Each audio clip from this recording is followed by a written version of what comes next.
It is as it was. Now we're going to look back at the day as it unfolded, the beautiful sandy beaches of Henley Beach for the first time under the giant inflatable Tour Down Under bike.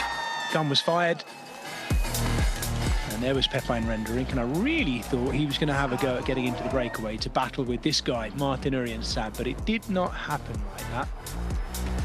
We've heard just how much Enzo Pellegrini loves the breakaway, and it was evident today. Again, going clear, taking with him Baptiste Veerstroffer, Martin Urienstad getting things organised for his King of the Mountains campaign, and that's exactly what he did. First time up Wickham Hill, 10 points for that first category early climb, and the climb not really doing the damage to the big bunch behind in the way. Maybe it could have done if it had been really shredded. It wasn't, and the sprinters were probably quite happy to see three riders out front who could be pegged there or thereabouts. Baptiste Veerstroffer taking the Meadows intermediate sprint point. And they rolled on into the most southerly point of the course on the edge of the Fleureux Peninsula, and then turning back northward. That was the second of the intermediate sprint points in Echunga, where once again Baptiste Veerstroffer went through first.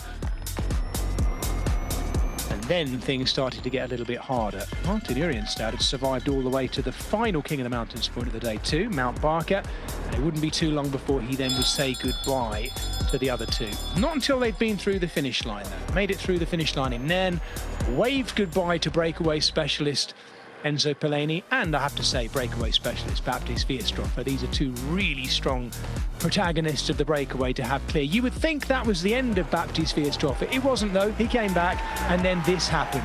Brilliant lead out by Ben Swift, using all of his speed and experience to get a seated Sam Welsford into position, and then he opened up. Lewis Bauer doing his best to get in his slipstream, but he couldn't. There was no slipstream to be in because Sam Welsford was sprinting clear, sprightly and sharp as you like. Tobias Lund Andersen coming through, but unable to catch Sam Welsford in his full TDU pomp.